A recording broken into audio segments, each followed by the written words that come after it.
Karibu Rafiki. Mada yetu ya leo ni kuhusiana na office etiquettes au maadili ya kazi tuwapo makazini kwetu.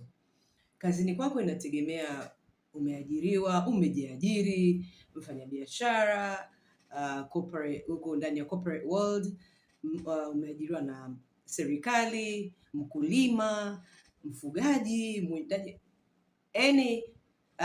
kazi ambayo inakuingizia wewe kipato chako cha siku, inakuingizia kipato chako cha mwezi, inakupatia mahitaji yako muhimu, malazi, mavazi, nini kingine, elimu, na afya njema. Lakini pia sasa hivi nadhani na bando ili tuweze kuendelea kuwasiliana, maana inakuwa ni moja ya necessity ya maisha. Sasa turudi kwenye topic yetu. Kwa nini kuna umuhimu wa kujifunza nidhamu ya kazi? Ama kwa nini kuna umuhimu wa practice office etiquettes? Sote tumetoka katika historia mbalimbali, tumetoka maeneo mbalimbali, hatujatoka sehemu moja. Kwa hiyo maeneo mbalimbali inamaanisha either nchi, mkoa, au ndani ya mkoa, wilaya tofauti, mitaa tofauti, nyumba tofauti na background tofauti. Kwa hiyo kila mmoja ana tabia zake, ana namna yake ya kuishi vile ambavyo alilelewa na vile ambavyo amejifunza akiwa anakuwa na anavyoishi on a daily basis. Sasa basi, kwa sababu ofisini ama maeneo ya kazi ndio sehemu ambayo tunatumia muda wetu mwingi pale, ukikompea na muda mwingine katika siku. So tukihesabu siku na masaa 24, tukiondoa labda masaa 12 ambayo ndio yametengwa kwa ajili ya mchana, 12 kwa ajili ya usiku, yale 12 ya mchana tunachukua I think kwenye masaa 8 plus ndio tunayotumia makazini ama maeneo ya kazi. Halafu katika haya mengine yanayobakia 12 na jumlisha yale mengine 4, una kwenye kusafiri, siji kwenye kulala, mambo ya nyumbani, social activities and so forth. Sasa katika haya masaa 8 ambayo tunakutana watu tofauti, inabidi tutengeneze misingi au namna ya kutufanya sote tuweze kuishi katika namna iliyo rahisi ama nyepesi kwa wote. Kwa hiyo inabidi tuunde tabia zitakazotusaidia tuweze kuelewana ama kuheshimiana, kuishi pamoja kama wanadamu ambao mnataka yaliyo mema na sahihi ili kufikisha malengo ya kazi zenu, malengo ya biashara yenu, ya project yenu and so forth. Depends na kitu gani ambacho kinawakusanya kwa pamoja. Sasa kwa sababu tumesema kila mtu ana background yake, sote tumelelewa tofauti. Tuna dini tofauti, tuna makabila tofauti, tuna historia tofauti and so forth. Lakini tunachotaka sasa ni kuwa na nidhamu ya kazini. Kwa hiyo kunakuwa na principles au namna ya ufanyaji kazi, namna ya kutuongoza ili kila mmoja awe na amani katika ufanyaji kazi wake na awe na nafasi ya kufanya kazi vizuri bila ya kuleteana tafrani. Tabia zinatofautiana toka tukiwa watoto. Kuna watu ambao wanalelewa kwenye upendo, kuna watu wanalelewa kwenye vita, kuna watu wanalelewa kwenye udini, kuna watu wanalelewa kwenye upagani, kuna watu tunaenda tukienda tofauti. Sasa, lakini sasa inapaswa kwamba tukifika kwenye geti, mlango, eneo la kazi, tuyaache yote ya kwetu, tuyavue, tuanze practice office etiquette. Tuanze practice nidhamu na tabia ambazo zitatupelekea sote kufanya kazi peacefully. Sasa tofautisha kati ya nidhamu, heshima na uoga. Hivi ni vitu vitatu tofauti. Heshima inakuwa ni part of nidhamu kwa sababu heshima tunafundishwa tokea tukiwa watoto.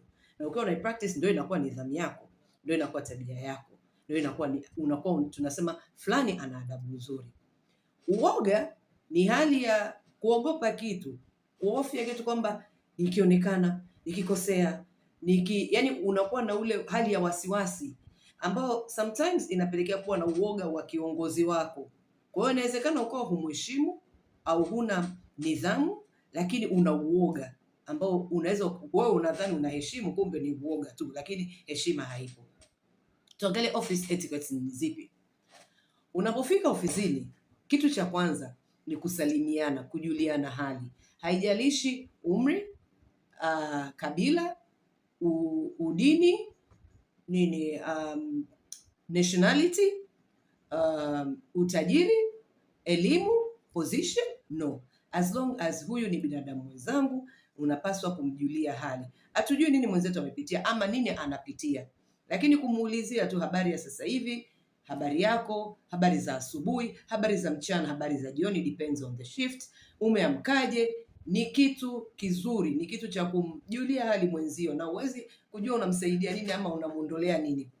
Na hata wewe unayesalimiwa, itikia na sauti itoke, kwa sababu mnajuliana hali na ni kitu cha kikawaida kabisa kujuliana hali. Lakini kuna wale wenzetu ambao for some unknown reasons anaamua mimi sisalimiani na mlinzi, sisalimii wadada wa usafi ama wakaka wa usafi, sisalimii labda secretary kwa sababu mimi na position, kwa sababu mimi ni fulani. Ndugu, huyu mlinzi ambaye unayempita hapo kwenye geti ndio yule ambaye anajua tafrani zote zinazotokea humu ndani, kabla hata hazijaanza kutokea. Ndio atakayepambana labda na mtu ambaye anataka kuleta ukorofi ndani ya ofisi yenu. Kabla hajafika kwenye eneo la kazi, yeye ndo anapambana naye pale mwanzo. Kabla wewe hujaingia ndani ya ofisi, yeye anajua jana usiku nini kimetokea humu ndani. Kwa hiyo wewe kumsalimia na yeye kukupa taarifa ama habari inakukosti nini?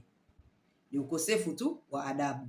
Lakini ukipita ukamsalimia, habari yako Lulu, umeamkaje, umeshindaje, haupotezi chochote.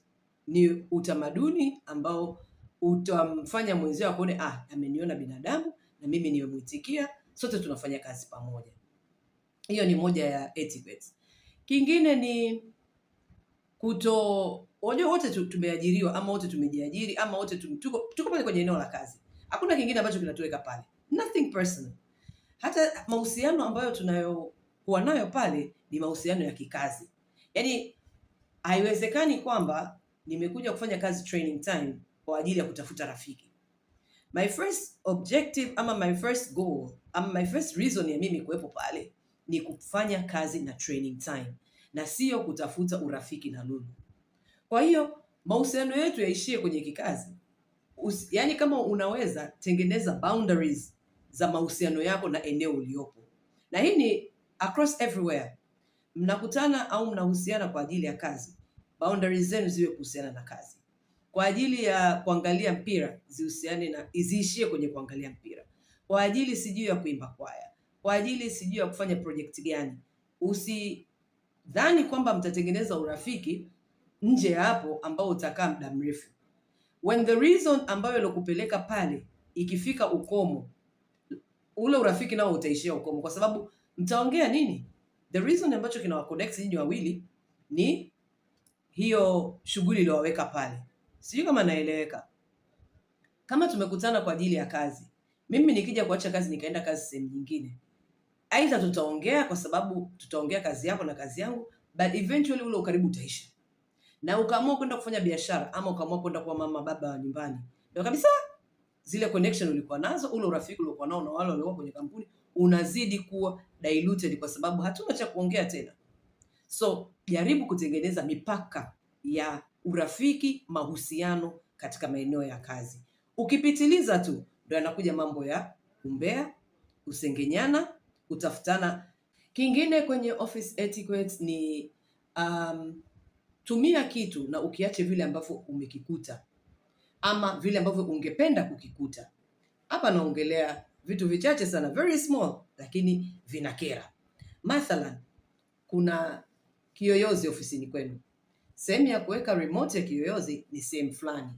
Ukimaliza kuongeza, kupunguza, kujumlisha na kutoa, rudisha pale. Using'ang'ane kukaa na kile kiremote cha kiyoyozi simply because unataka control AC. Kwa nini ucontrol? Ni sehemu ambayo ni public, yani ni kwa kila mtu, sio ofisi yako peke yako. Naongelea wale wanaokaa kwenye sehemu ya wazi. Lakini kama ni ofisini kwako peke yako, still kuna kisehemu cha kuweka ile remote kiasi kwamba kama kuna mtu atahitaji anaweza akaja akaipata. Lakini tuache remote. Kwa mfano ukitumia toilets for that matter, flash ukimaliza, acha sehemu katika hali ya usafi. Ukitumia jiko, safisha. Umemaliza kutengeneza chai, futa. Yani usimsubiri dada wa kazi aje afute, wakati wewe umekuja umekuta pako safi. So ni vitu vidogo vidogo lakini vinakera. Yani mtu mwingine anakuja badala ya kuanza kutumia jiko, badala ya kuanza kutumia toilet, anaanza kuanza kufanya usafi kwanza, na akimaliza afanye usafi kwa sababu yeye anahakikisha patakuwa safi. Wewe sasa hutaki kuacha vile ambavyo umekuta kwa sababu unadhani lazima wewe utengenezewe, lakini usiwasafishie wenzio. Sio sahihi. Vile unavyokikuta kitu, tumia, rudishia pale ulipokipata, ama acha katika hali ya usafi vile ulikuta. Another etiquette. Kuna watu ambao wanapenda kuja na lunches ofisini. It's okay, it's good. Lakini kama tunakaa eneo la watu wote, usile chakula chako mbele za watu, kwa sababu kuna vyakula vinanukia hatari. Sasa unapofungua mkebe wako na kuanza kula, una disturb watu wengine wote, kwa sababu kuna mtu mwingine aidha hana pesa siku hiyo ya kwenda kula, au amefunga kwa sababu zake binafsi. Sasa unaweza ukawa unawakera wale, unawainterfere na space yao. Kama hakuna jiko kwa ajili ya hizo huduma, toka nje, lakini kuwa na kumfikiria mwenzio kabla ya wewe kutenda. Je, hiki ninachokifanya ningekuwa nafanyiwa, kingenikwaza, kingenifurahisha, kingenikasirisha, kingenihuzunisha? Lile jibu utakalolipata ndio mtendee mwenzio. Ina apply pia katika maongezi tunayofanya ama majibu tunayotoa. Kabla ya kuongea, kabla ya kusema kitu, jiulize, nikiambiwa hiki kitu ambacho nataka kumwambia Lulu, kitanifurahisha, kitanikasirisha, kitanihuzunisha, kitanifanya nijisikie vibaya, kitanipa mwamko wa kufanya kazi, ama kinaenda kunivunja? Jibu utakalolipata ndio uweze kuendelea kutenda. Kama kitakukasirisha, utaendelea kukisema ili ukasirishe mtu? What is your purpose kwenye kusema hiko kitu? Kama purpose yako ni kumkasirisha mtu, something is definitely wrong with you. Kwa nini unakuja ofisini ukiwa na mawazo ya kutenda mabaya?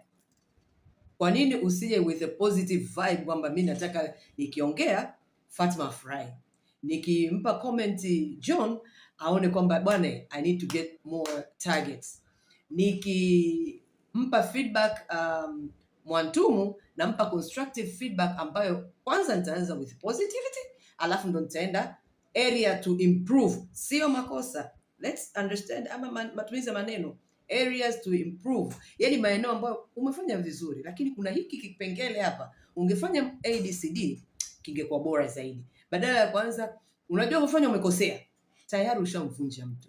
So tuangalie how do we talk to other people. Hapo nimechanganya topics, lakini vitu ambavyo tunavifanya tuviangalie, je, tukifanyiwa sisi itakuwaje?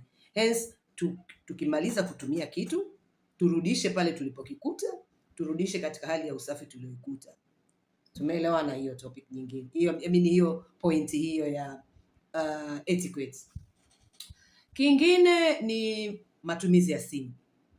Yes, unataka kuangalia message zako, sijui umetumiwa WhatsApp a job or whatever.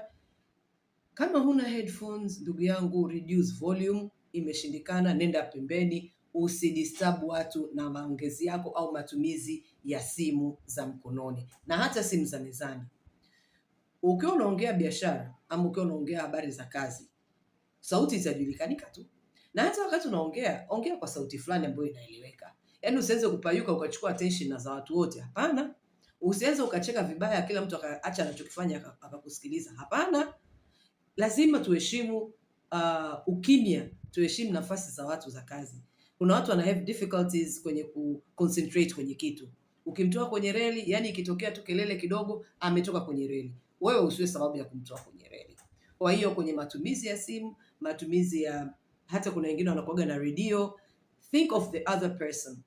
Mimi ningekuwa mtu mwingine anasikiliza kitu anachotaka kusikiliza ama anaongea na simu, ningetaka nisikie kwa kiasi gani? I hope you understand nachotaka kusema. Yeah?